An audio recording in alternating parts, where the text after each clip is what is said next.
Hello and Happy New Year to all those who are watching today on this fantastic first of the 365 days to come.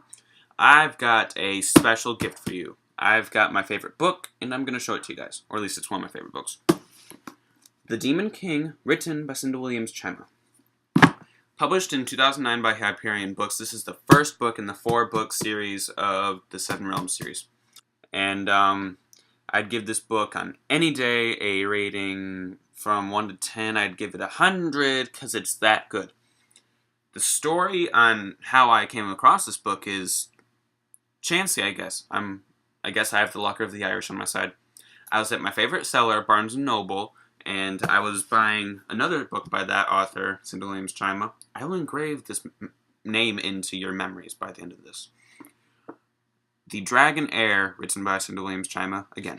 It is the third book in the Heir Chronicles, another series that I really like, also written by Cinda Williams-Chima. And it was not there that day, but next to it, or where it should have been, it was this on display. And I thought, what a sweet cover. And it was by the same author, so I'm thinking, hey, I've read her books before, so why not read this one? So I read the back, and there were some cool things on the back. Like, auspicious new start to the Seven Realms series, stunning new page-turner, bestseller, author, Cinda Williams-Chima. I'm aware that she's a good author. You should be, too. And now that you do know, yay, you do. So I sat down for a couple minutes, well, half an hour, really, and read a couple chapters. And I decided to check it out. I was up very late that night, and I finished it before dawn the next day. I was very off my sleep schedule for several days after that. But anyways, I was so enthralled with this book that I bought the sequel to it, The Exiled Queen, also by Cinda Williams-Chima. Duh. And my mom was very upset with me since she was my ride both of these trips to Lansing from DeWitt. I had to pay for the gas. So yeah, good payoff, I guess. Funny story, I guess, maybe.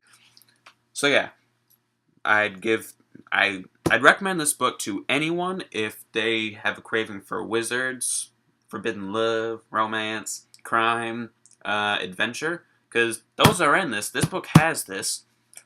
And another book that is very similar to this book, very, very similar. I find this very strange, but it's one of my favorite books I also got from Barnes & Noble. If you don't know about Barnes & Noble, now you know about Barnes & Noble, and now that you know about Barnes & Noble, you should buy things from Barnes & Noble, because I bought things from Barnes & Noble, and they're good things. So yeah, here's a good thing I bought from Barnes & Noble. Eragon by Christopher Paolini. This is my, idol, because he wrote this when he was freaking 15. Freaking 15, that's our age. Our age, and he wrote a bestseller. It turns into a movie. He wrote 3 more. They're all fantastic, so he peaked early, but I'm glad he did, because I love this series. I had the series over there, and I don't have the heart in me to go get it because I'm so damn lazy. So anyways, this is similar to this. Yeah, this. In many ways.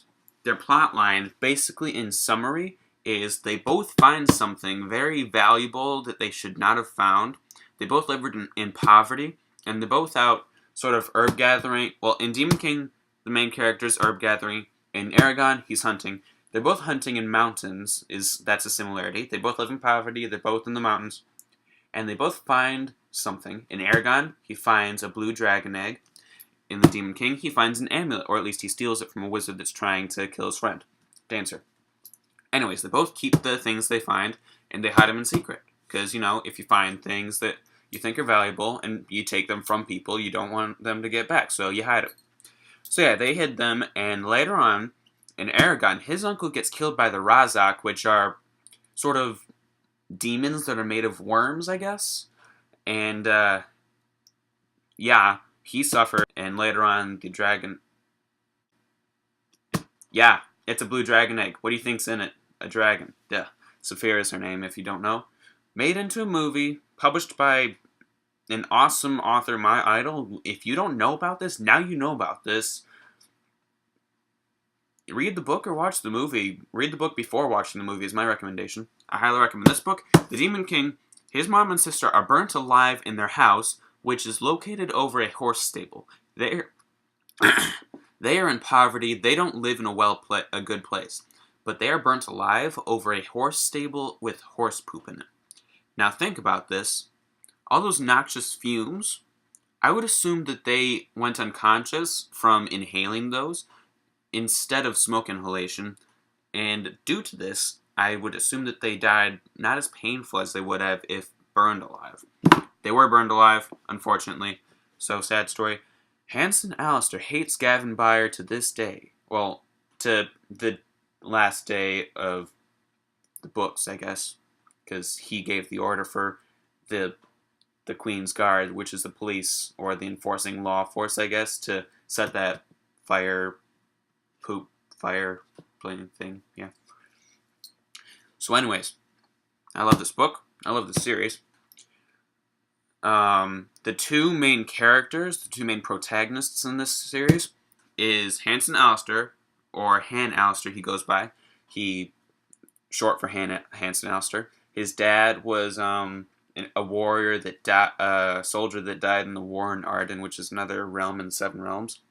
And his mom sort of made the queen's dresses. I forget her name. I forget his dad's name. I remember his sister's name. His sister was 7, he's 16, and her name is Mari.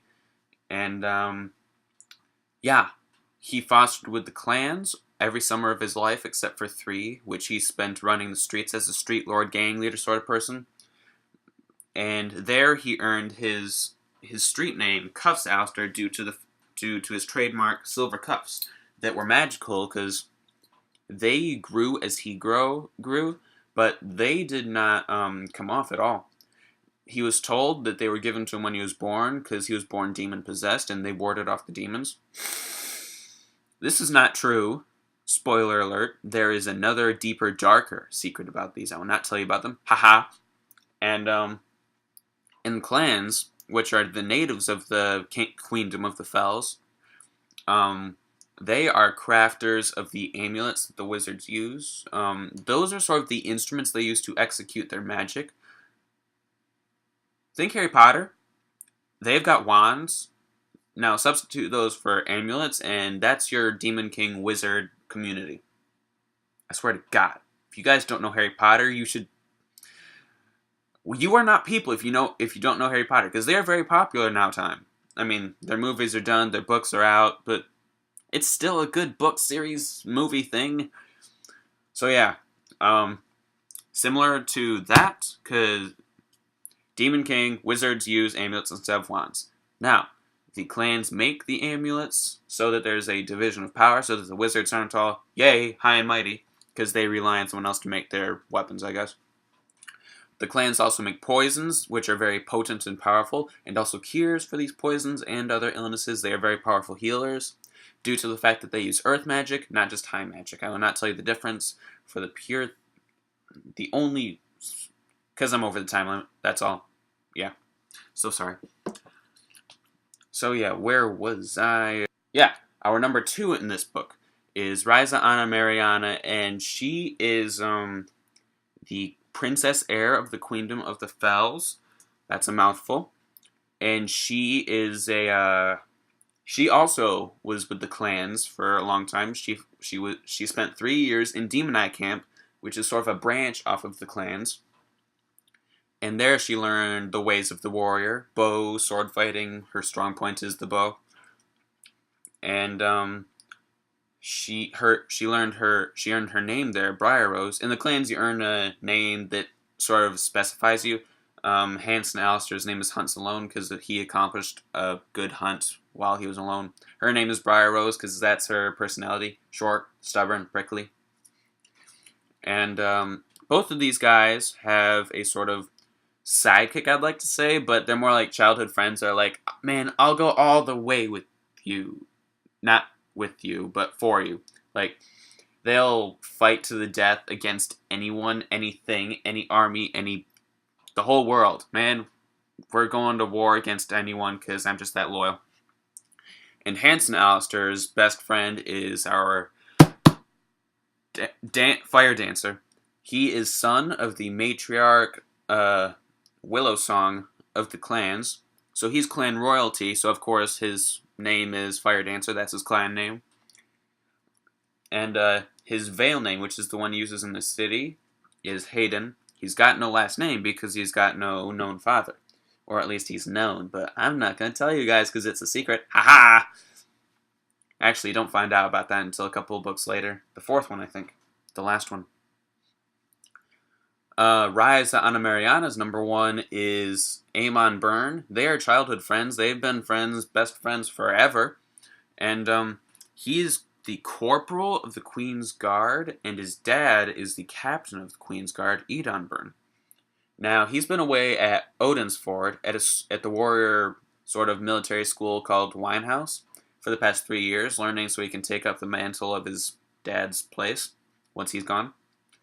And, yeah, their relationship between the princess and the corporal is sort of... She's the reckless one that will get their necks broken. He's the rational one that'll keep them from getting broken, so... There's a Congress there that keeps them both alive, thankfully. So yeah, our antagonist in this book is the one that ordered Hansen, Han Alistair's mom and sister to get burnt alive in flaming poop fumes. And that's Gavin Byer, the High Wizard, and he has 2 children, Fiona Byer and Micah Byer. They are twins. Those are sort of minor antagonists in this series, I guess. Fiona Byer doesn't show up in the book, but Micah Byer does. Fiona Byer shows up later on in the series. So, spoiler alert, she happens later on. And those 2 are twins, if I didn't already mention that. Gavin Byer ordered the manhunt on Hansen Alistair, because Hansen Alistair got his amulet, if you remember from earlier on, from Micah Byer when they encountered each other in the woods. And that amulet Micah took from like his dad's sort of stash of weapons. So he got grounded for a while, I would assume. And he ordered the manhunt so that the amulet can be found. And also, he tried to force an illegal marriage with his son, Micah Byer, and Ryza Anna Mariana. Now, in the Seven Realms books, this is a very big no-no because of the breaking and the naming. The breaking is where the world almost ended due to the Demon King, Alger Waterlow, trying to force into a marriage with the warrior queen, Hanelia. I forget her mom's name. That's what her last name would be. Anyways, she defeated him, but in the process released a power so great that the world almost broke. Now, hence the name The Breaking, duh. So, the naming is what rectified that. Sort of a set of rules, I guess kind of like the 10 Commandments, I guess. I don't know much about Christian mythology or anything. But anyways, it says, number 1 rule, wizards and queens cannot have Congress, which is marriage, or sex, I guess. They cannot get with it. So yeah, because they're not allowed to have gifted kings. They're not allowed to have wizard kings or wizard queens. So, yeah. And so, yeah, that's Gavin Byer really not allowed to do that. And this story takes place on the Mountain Hanelia, which is when Han Alistair and Fire Dancer encounter Micah Byer and his 2 cousins, the Mander brothers, which are insignificant characters in the story. And the time frame is undetermined, like it's not mentioned, but we can assume it's a medieval time frame. Bug, get off my book. And because of the fact that there's magic, wizards, sword fighting, and everyone is portrayed to be dressed in sort of a Romeo, Juliet sort of costume outfit sort of thing. That's the way that Cinda Williams-Chima sort of portrays them. You'll remember this book talk and its author. You will go out and read the books, I hope. So yeah.